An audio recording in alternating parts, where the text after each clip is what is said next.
And you're welcome back. It's our final segment here for a Sunday. And of course, let's do that with sports. AFCON 2026 is happening. This is 2026, 2035, I beg your pardon. It's happening right now in Nigeria.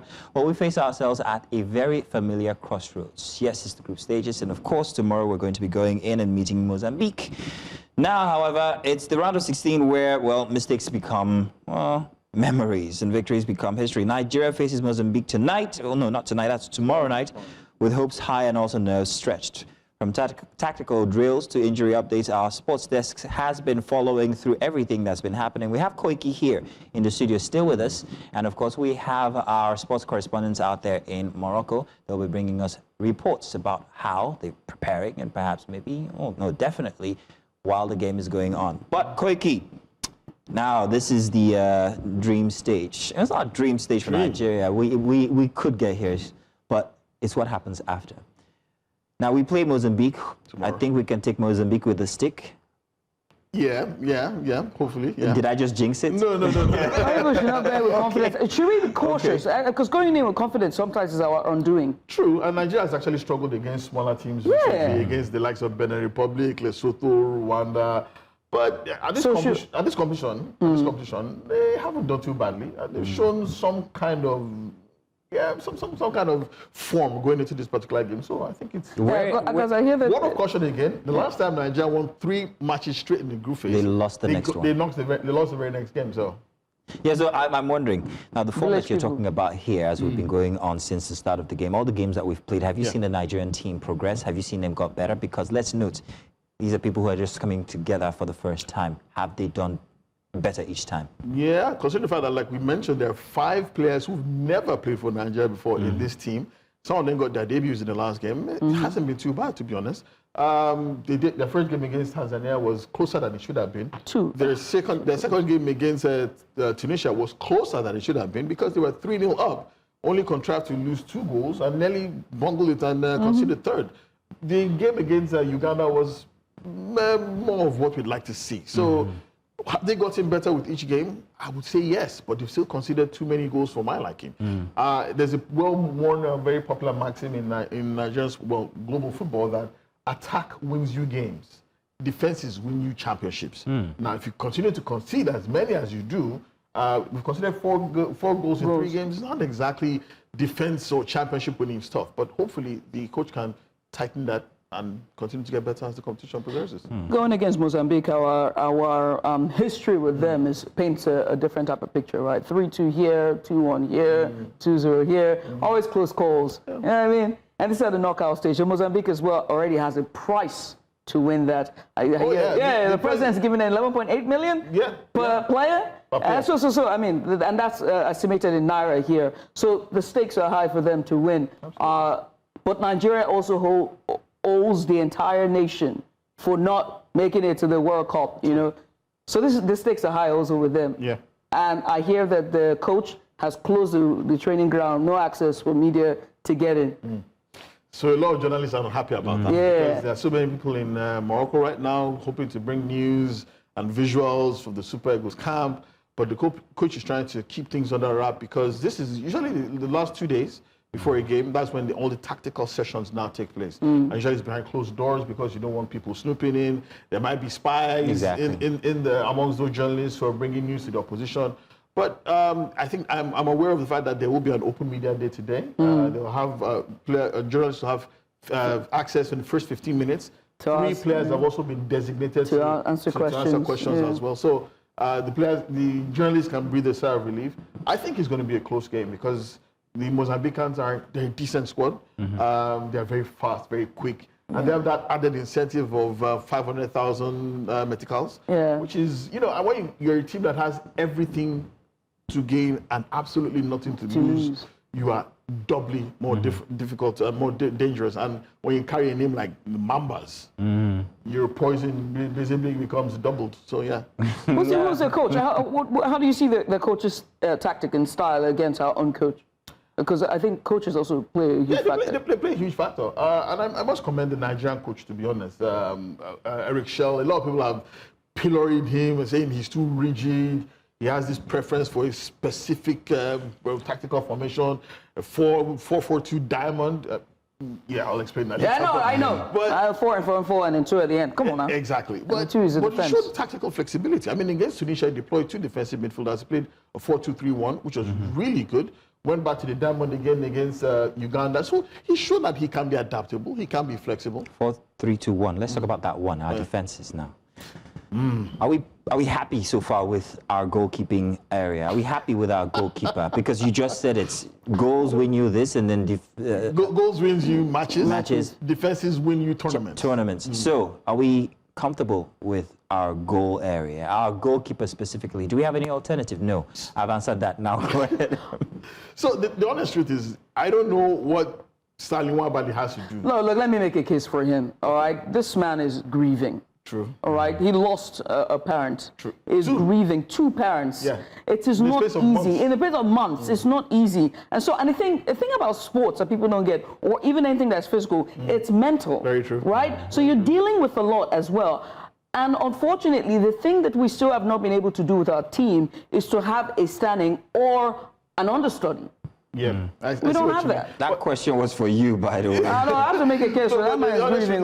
We will always continue to find good players all across the world. Just recently on Friday, we were told that Arthur Okonkwo, who's a 24-year-old goalkeeper for Wrexham in the English Championship, former Arsenal youth prodigy, he has now decided to pledge his allegiance to Nigeria. He's a goalkeeper, 6'6", and he's decent, but he can be an understudy in the future. But for now, this tournament that we have Stanley Nwabali. We also have Francis Uzoho, who was long-time number 1. He's also decent as well. And I honestly do not think any of the goals that we've considered have been Stanley Nwabali's fault. Okay. It's just been defensive let's get there. And I think that it's just a lack of concentration in the most key, crucial moments. The goals are scored or considered for so many reasons. Lack of pressure, lack of concentration, lack of tracking, lack of marking. I can go on.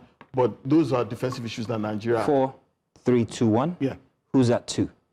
Up top? Or yes. No, 4-3-2. That's who's checking on goals now. So that would be just helping out. Yeah. So that's the defensive midfielder, 2 defensive midfielders. That's Frank Oyenka, who pretty much plays box-to-box role, and Wilfred Ndidi, who is the captain. How capable have they been so far?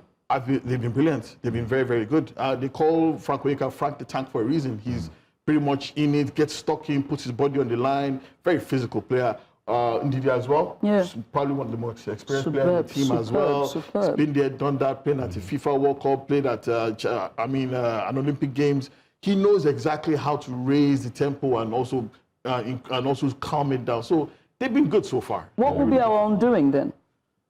What I mentioned, that lack of concentration. It's very, very shocking how he tends to go to sleep at the most inopportune of moments. The goal we considered against Tanzania, the left back was caught sleeping, completely slept off. And we considered that goal. The 2 goals we considered against Tunisia as well, poor marking. Also, the other goal was a fluke because the VAR gave it as a handball. A lot of people didn't think it was a handball.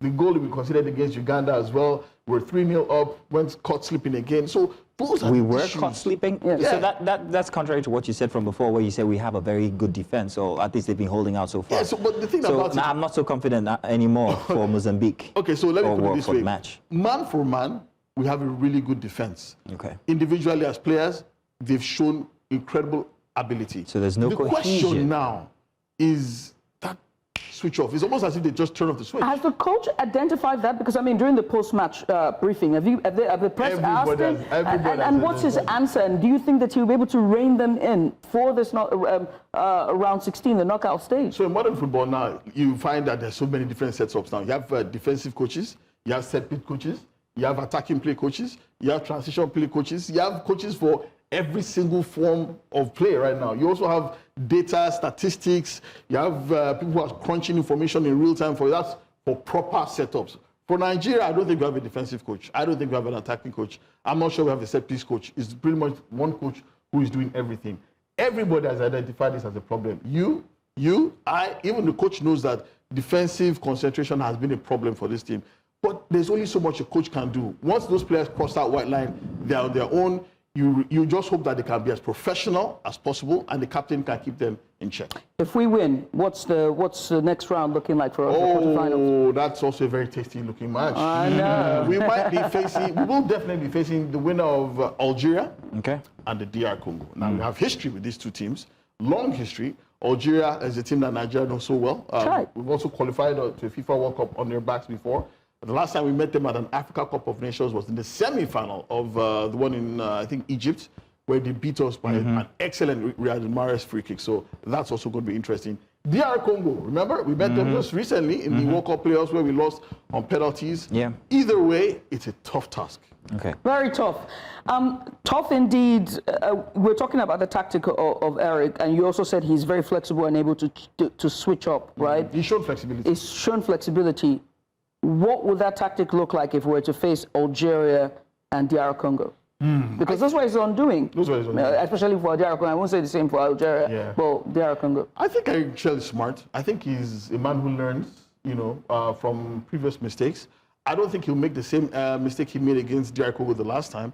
I think he has probably a healthy respect for them, and because they are a good team, let's be honest. And there's still a small issue between Nigeria and DR Congo. Nigeria actually put a petition to FIFA claiming that as many as 9 players in the DR Congo team that we face are not full nationals of DR Congo. So that petition is being looked in. And Nigeria was prepared to take that as far as the court of any loophole will climb on it. Any loophole. So, but it's going to be very interesting because I think we've shown capacity against a North African team. Against Tunisia was very easy. We made it harder than it actually was. Then against the DR Congo, I think he understands how to play them now. So against them, he'll give them a decent dose of respect, but I think he knows how to prosecute that. What would be your dream lineup going into round 16? You just think about it. You mean for tomorrow? Yeah, for tomorrow, going for knockout, for the knockout stage for round 16, tomorrow's game. If you were to be in the tactical crew, what would be a dream lineup, and what would you preempt to be their lineup? I think for Eric Shell, I think he swears and lives and dies by that 4-4-2. So I'm not surprised. He'll go back to it tomorrow. Again, we will see Wilfred Ndidi at the base of the line. We'll see Alex Iwobi as well. 4-4-2-1. No, that's 4-4-2. 4-4-2. Yeah. Who has the biggest responsibility tomorrow? Considering now let him answer. Considering our lapses when it comes to defense, considering the goal itself, considering the attackers, which specific person carries the biggest weight? She mentioned one of them, Ndidi, because at the base of the base of the midfield, he has to keep everybody on their toes. Then the defensive lineup again also has a lot to do. The Mozambicans have a very talented, very bright young man. His name is Gene Katamo. He's number 10, plays for Sporting Lisbon. He is brilliant coming in off that left wing, which the Nigerian right winger, Bright Osai Samuel, has to be bright. Pardon my pun. He has to be bright on the night because that boy, give him just a sniff of a chance, we'll take it. Does he stand a chance against him?